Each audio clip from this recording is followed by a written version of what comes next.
Muito bem. No Evangelho segundo o Espiritismo, no capítulo 11º, que intitula-se Amar o próximo como a si mesmo, nós vamos encontrar no item 8º o que os Espíritos falam a respeito da lei do amor. Inicia assim: o amor resume a doutrina de Jesus toda inteira, visto que esse é o sentimento por excelência e os sentimentos são os instintos elevados à altura do progresso feito. Em sua origem, o homem só tem instintos. Quando mais avançado, corrompido, só tem sensações. Quando instruído e depurado, tem sentimentos. E o ponto delicado do sentimento é o amor. Não o amor no sentido vulgar do termo, mas esse sol interior que condensa e reúne em seu ardente foco todas as aspirações e todas as revelações sobre-humanas. A lei do amor substitui a personalidade pela fusão dos seres, extingue as misérias sociais, ditoso aquele que, ultrapassando a sua humanidade, ama com amplo amor os seus irmãos em sofrimento. Ditoso aquele que ama, pois não conhece a miséria da alma, nem a do corpo. Tem ligeiros pés e vive como que transportado fora de si mesmo quando Jesus pronunciou a divina palavra amor, os povos sobressaltaram-se e os mártires, ébrios de esperança, desceram ao circo. Olha que coisa linda, uma poesia, não é? É uma pura poesia de Lázaro. A fim de avançar para a meta, tem a criatura de vencer os instintos em proveito dos sentimentos. E isto é, que aperfeiçoar estes últimos, sufocando os germes latentes da matéria. Os instintos são a germinação e os embriões dos sentimentos.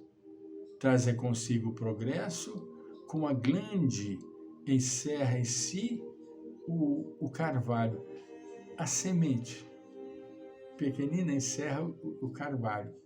E os seres menos adiantados são os que, emergindo pouco a pouco das suas crisálidas, se conservam escravizados aos instintos. O espírito precisa ser cultivado como um campo. Toda a riqueza futura depende do labor atual, que vos granjeará muito mais do que bens terrenos. A elevação gloriosa depende, então, que, compreendendo a lei do amor, que liga todos os seres, buscareis nela os gozos suavíssimos da alma, prelúdios das alegrias celestes. Espírito Lázaro, em 1862, na cidade de Paris. Olha que coisa maravilhosa. No Evangelho segundo o Espiritismo, Lei do Amor, no capítulo 11º, que intitula-se Amar o Próximo como a si mesmo. Muito bem. Doutora Batá, por sua vez, aquele que sente realmente o amor é capaz de dar. E nesta oferta, sempre uma alegria profunda, um senso inexprimível de potência, de vitalidade e de completação.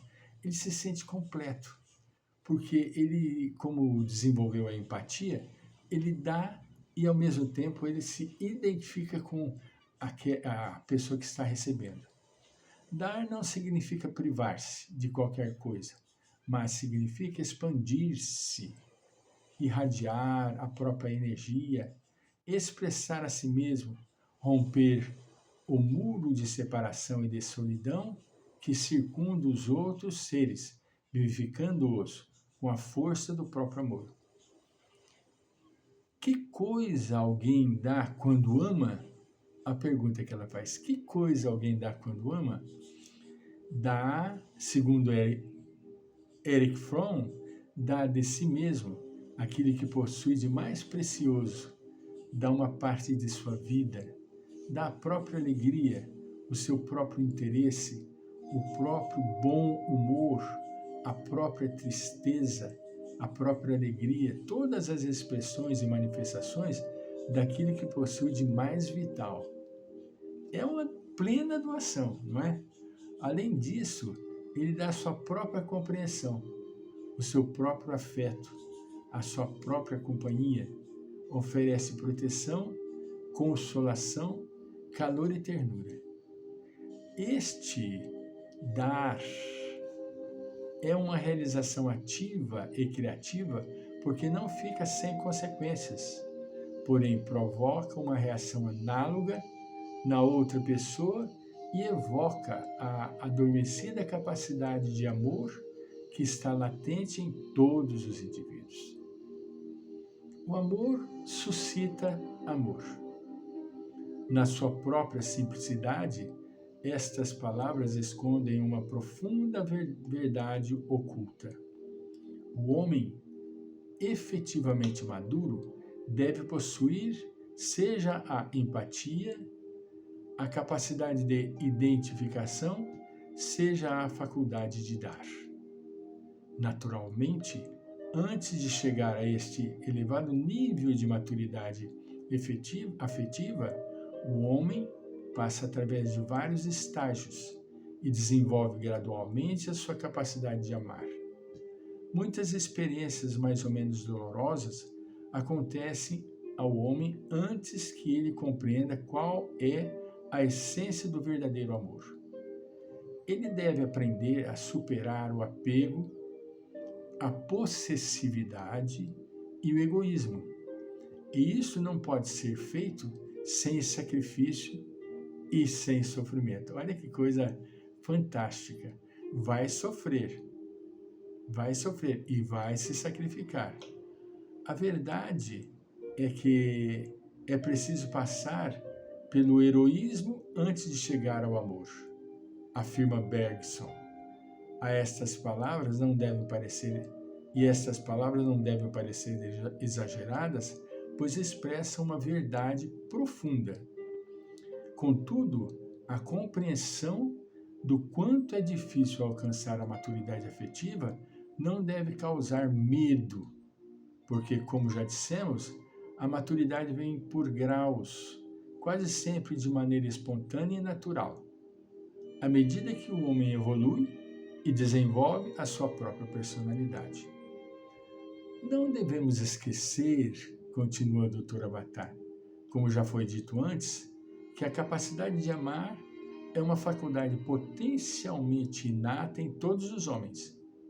É um impulso natural e espontâneo para a união, para a fusão, para a fraternidade, de tal modo forte que os psicólogos viram nele a manifestação do instinto gregário sublimado em afetividade, enquanto os espiritualistas, ao contrário, viram nele a expressão em plano humano do senso de unidade e de amor inato na nossa alma, que é o nosso verdadeiro eu.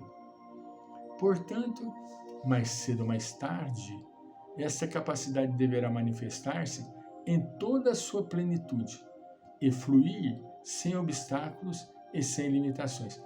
Isto vai ocorrer quando a pessoa verdadeiramente desenvolver maturidade psicológica. É uma coisa inata. A natureza emotiva do homem, ou função do sentimento, como diz Jung, deve saber expressar este amor verdadeiro e oblativo tão logo tenha alcançado o nível da maturidade plena. Em vez disso, Porém, frequentemente acontece que ela serve apenas para manifestar sentimentos egoístas, estados emocionais inferiores e agitados, apego possessivo, e isto provém do fato de que agora o homem está identificado com seu eu pessoal e não superou o estágio do infantilismo psíquico. Infelizmente, isto é fato. O indivíduo ainda não conseguiu desenvolver a sua capacidade de oblação. Ele está ainda no primarismo, no estado de infantilismo psíquico, e a mente madura, segundo Henry Overstreet, diz que as palavras do Cristo, um novo mandamento eu vos dou, que vos amai-vos uns aos outros, não exprimem uma meta dificilmente atingível ou uma utopia idealista, porém expressam a mais profunda e jamais vista intuição da natureza humana.